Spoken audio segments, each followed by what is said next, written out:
मुफ्ती तारिक मसूद के बयानात के लिए मुफ्ती साहब के ऑफिशियल चैनल मुफ्ती तारिक मसूद स्पीचेस को सब्सक्राइब करें। तो अल्लाह ताला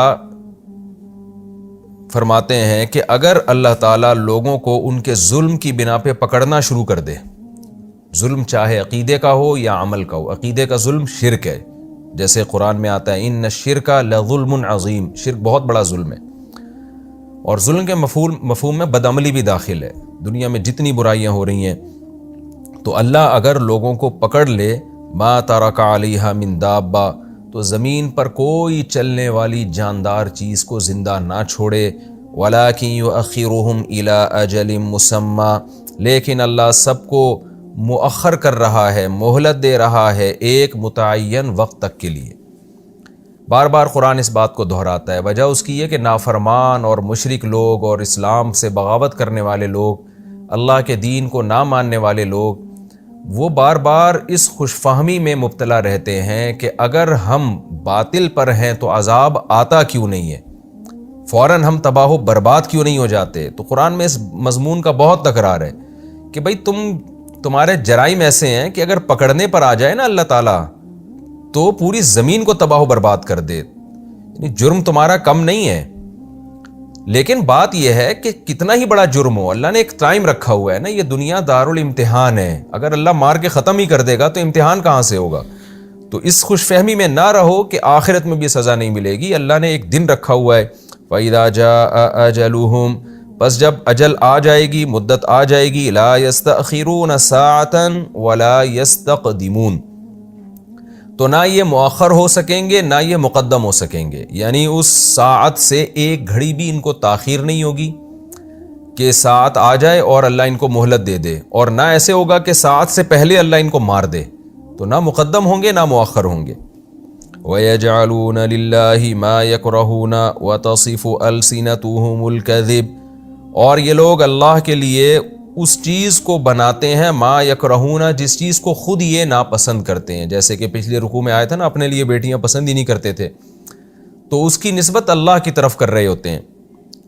वतसिफु अलसिनतुहुमुल कज़िब, और इनकी ज़बानें झूठ बयान करती हैं। वो झूठ क्या है, अन्ना लहुमुल हुस्ना, कि इनके लिए अच्छा ठिकाना है।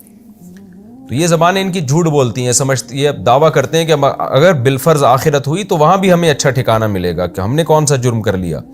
ला जरमा अन्ना लहुमुन नार, इसमें कोई शक नहीं है कि इनके लिए आग है। व अन्नहुम मुफरतून, और ये लोग आग में पहल किए जाएंगे, क्योंकि शिर्क और कुफ्र का गुनाह सबसे ज़्यादा है।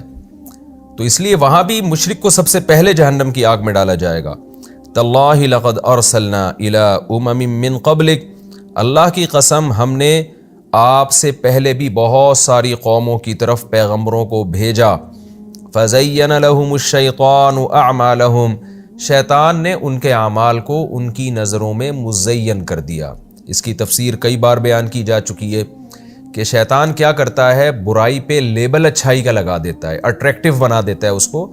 तो जो भी शैतान को राज़ी करता है, जुर्म करता है, वो भी दलाइल के अंबार लगा देता है। आज इसकी सुबह शाम हम इसका मुशाहिदा करते हैं। हर बुरी से बुरी चीज़ पर जो है ना, एक लेबल अच्छा लगा दिया जाता है और उसको खुशनुमा नारों से मुज़य्यन कर दिया जाता है, हालांकि वो होती बुराई है। औरत की आज़ादी के नाम पे आप देख सकते हैं। इसी तरह बच्चों को माँ बाप का बागी बनाया जा रहा है, और उसको ह्यूमन राइट्स के नाम पे, कि बच्चों की आज़ादी के नाम पे। औरत को शोहर का बागी बनाया जा रहा है, उसको विमेन राइट्स के नाम पे, कि औरत का हक़ है। तो मुलाजिम को अपने मालिक से बागी बनाया जा रहा है। हर तरफ से बगावत का एक माहौल पैदा किया जा रहा है, और इंसानों के रिलेशन आपस में कमज़ोर हो रहे हैं। लेबल आज़ादी, लेबल आज़ादी। तो यही मतलब है, पिछली उम्मतों में भी ऐसे ही हुआ कि फ़ज़य्यन लहुमुश्शैतानु अअमालहुम, शैतान ने उनके अमाल यानी बुरे अमाल को उनके लिए मुज़य्यन कर दिया। फ़हुवा वलियुहुमुल यौम, बस आज भी ये इनका वली है।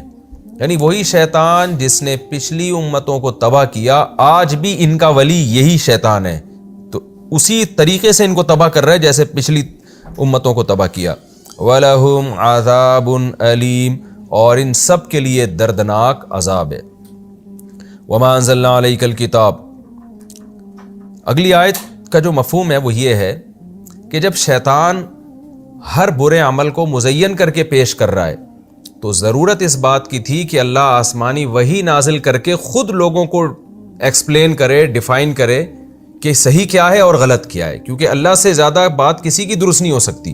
تو اس لیے قرآن نے کہا کہ شیطان کی اتباع مت کرو، یا لوگ جس غلط کو صحیح کہہ رہے ہیں، صحیح کو غلط کہہ رہے ہیں، تو لوگوں کے پیچھے مت چلو، کیونکہ ہم نے جو قرآن نازل کیا ہے نا، یہی مسئلہ حل کرنے کے لیے کیا ہے۔ وہ کیا مسئلہ ہے؟ وما انزلنا علیک الکتاب، اور نہیں نازل کی ہم نے آپ پر کتاب، الا لتبین، مگر صرف اس لیے تاکہ آپ لوگوں کے سامنے کھول کھول کر بیان کر دیں، الذی، ان چیزوں کو، اختلفوا فیہ، جن میں یہ اختلاف کر رہے ہیں، یعنی اس وقت اختلاف کر رہے ہیں یا قیامت تک اختلاف کریں گے، ہر چیز کو کھول کے بیان کر دیں۔ تو قرآن نے کھول کے بیان کر دیا۔ سب سے پہلی بات، وہ لوگ اختلاف کرتے تھے شرک کے مسئلے میں، قرآن نے، اور ان کے پاس اپنے اپنے دلائل تھے، قرآن نے بیان کر دیا کہ شرک اللہ کو پسند نہیں ہے۔ بہت سے لوگ زنا کو حلال سمجھتے ہیں، قرآن نے بیان کر دیا زنا اللہ کو پسند نہیں ہے۔ ہومو سیکچولیٹی کو پروموٹ کیا جا رہا ہے، قرآن نے بیان کر دیا اللہ کو یہ عمل پسند نہیں ہے۔ وراثت کے حکام ہیں، یعنی جو بھی ایسے احکام ہیں جس میں انسان ڈیبیٹ کر کے بحث مباحثہ کر سکتا تھا اور انسان کی زندگی کے لیے وہ انتہائی اہم تھے، تو قرآن نے ان کو ایکسپلین کر کے انسانوں کے لیے بحث کا راستہ بند کر دیا۔ اور یہ اللہ نے احسان اس لیے کیا کہ تاکہ شیطان کو موقع نہ مل جائے، کیونکہ شیطان بڑے بڑے لوگوں کی عقل کو اچکتا ہے، جو غلط کو صحیح اور صحیح کو غلط کہہ کے معاشرے میں فساد پھیلانے کی کوشش کرتے ہیں۔ تو اس لیے اللہ نے فرمایا کہ ہم نے اس لیے نازل کیا تاکہ جن چیزوں میں لوگوں کا اختلاف ہوگا نا، یعنی جو انسان کے لیے بہت بنیادی چیزیں ہیں، اس اختلاف کو قرآن بیان کر دے۔ وَہُدًى، اور یہ ہدایت ہے، اس میں صحیح گائیڈنس ملے گی، وَرَحْمَةً، اور اس میں رحمت بھی ہے، کیونکہ جب آپ کو سیدھا راستہ ملے گا، آپ اس پہ چلیں گے تو اللہ کی بھی آپ پر رحمتیں اور برکتیں ہوں گی۔ لِقَوْمٍ يُؤْمِنُونَ، مگر یہ سب ان لوگوں کے لیے ہے جو ایمان لانا چاہتے ہیں، جو ہٹ دھرم اور ضدی لوگ ہیں، جو چاہتے ہی نہیں ہیں کہ ہمیں حق ملے تو ہم اس کو فالو کریں گے، ان کو اس قرآن سے بھی کچھ حاصل ہونے والا نہیں ہے۔ وَاللَّهُ أَنزَلَ مِنَ السَّمَاءِ مَاءً، میں نے آپ کو بتایا تھا کہ سورہ نحل میں زیادہ تر اللہ نے اپنی نعمتوں کو بیان کیا ہے۔ نحل بھی شہد کی مکھی کو کہتے ہیں نا، تو وہ بھی اللہ کی نعمت ہے۔ تو سورہ نحل کا جو زیادہ مضمون ہے وہ اللہ کی نعمتوں کے گرد گھومتا ہے، درمیان میں بار بار توحید کی اہمیت اور شرک کی نفی اور برائی کی مذمت بیان ہوگی، تو اللہ دوبارہ پھر اسی مضمون کی طرف آ رہے ہیں۔ واللہ انزل من السماء ماء، اللہ وہ ذات ہے جس نے آسمان سے پانی برسایا، فاحیا بہ الارض بعد موتها، پھر اس نے اس پانی کے ذریعے زمین کو زندہ کیا اس زمین کے مردہ ہونے کے بعد۔ دیکھیں یہ دنیا میں سب سے عجیب کام جس پہ یعنی سائنسدان بھی حیران ہیں اور اب تک اس کو ڈیفائن نہیں کیا جا سکا، وہ کیا ہے، مردہ میں حیات کیسے پڑتی ہے۔